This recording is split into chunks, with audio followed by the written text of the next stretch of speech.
ඉතින් අපි එද්දි නම් මේ මීදුම ටිකක්වත් තිබුණේ නෑ මේ වටේටම මේ අර පොඩි පොඩි තැන් වල මේ පොඩ්ඩක් වලාකුළු පහත් වෙලා තිබුණා විතරයි. හැබැයි අපි හැවිල්ලා විනාඩි 30ක් අතර ගියාට පස්සේ මේ කඳු සම්පූර්ණයෙන්ම මීදුමෙන් වැහිලා තියෙන්නේ. ඉතින් ඔයගලන්ට පේන්නේ නැති මේ වටේටම මුකුත්ම පේන්නේ නැහැ. සම්පූර්ණ සුදු පාටින් මීදුමෙන් වැහිලා තියෙනවා.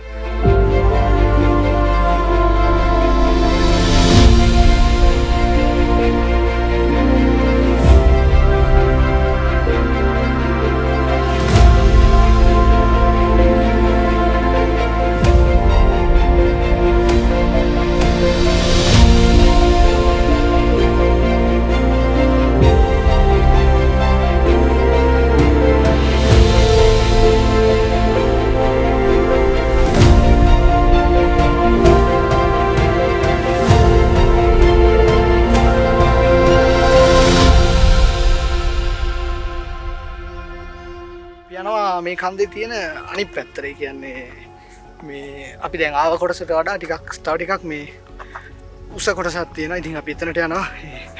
මේ කන්දේ මුදුනේම මේ අර අපිට ඇවිදලා කියලා ඉන්න තියෙන තැන මේ සාමාන්‍ය අඩි දෙකමාරක් තුනක් වගේ තියෙන්නේ. ඉතින් උඩ කැලේට අතට අඩුයිලු. ඒක නිසා තමයි මේ පොඩ පරිස්සම් වෙන්න ඕනේ. අපි උඩට ගිහිල්ලා බලමු. මාරම ලස්සනයි මේ දැන් නම් හැබැයි අපිට මුකුත්ම පේන්නේ නැහැ මේ මීදුම වටේටම මීදුමින් වැහිලා නිසා.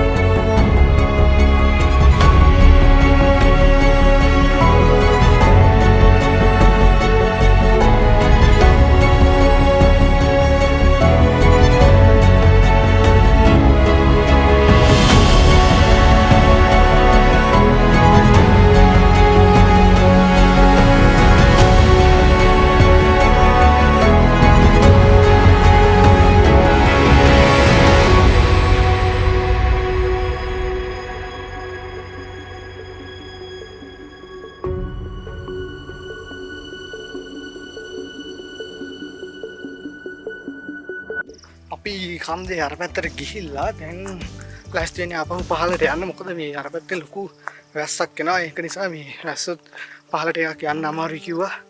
ඒක නිසා මේ වැස්සට කලින් පහළට යන්න ඕනි. එහෙනම් අපි පහළට ගිහිල්ලා හම්බ වෙමු. එතන ගෙවල් වගේක් තියෙනවා. අපි එතනින් වතුර ටිකකුත් දීලාම තමයි ආපහු යන්නේ. එහෙනම් අපි පහළට ගිහිල්ලා හම්බ වෙමු.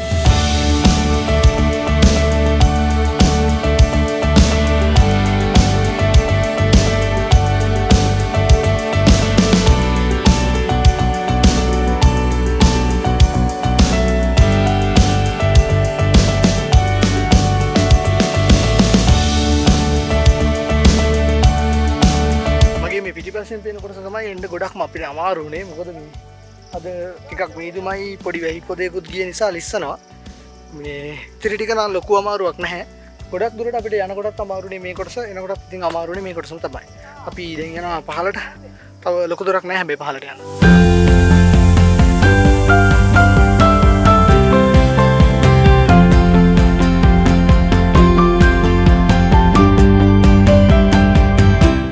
දැන් තමයි පහළට ආවේ. ඉතින් මේ පාරත් පොඩ්ඩක් එහෙම වුණ නිසා පොඩ්ඩක් වෙලා ගියා. ඉතින් දැන් පහළට ඇවිල්ලා වතුර එහෙම බීලා මෙතන ගෙවල් වගේක් තියෙනවා. ඉතින් එතනින් අපි වතුර එකක් කිල්ලගෙන වතුර බීලා දැන් අපි නැවතලා ඉන්න තැනට යන්න තමයි හදන්නේ. ඉතින් මේ වීඩියෝ එක බැලුවට ගොඩක් ස්තුතියි. වගේම වීඩියෝ එක ගැන අනිවාර්යෙන් කමෙන්ට් එකක් දාන්න. සහ Facebook Instagram තියෙනවා මගේ ලස්සන ෂෝට් වීඩියෝස් දානවා. ඉතින් ඩ්‍රෝන් වීඩියෝස්. ඉතින් ඒවා බලන්නත් ඒවත් ෆලෝ කරන්න. ඉතින් මේ වගේම තවත් ලස්සන travel vlog එකකින් හම්බෙමු. අනිවාර්යෙන් subscribe කරන්න. එහෙනම් කමෙන්ට් එකක් දාන්න. bye.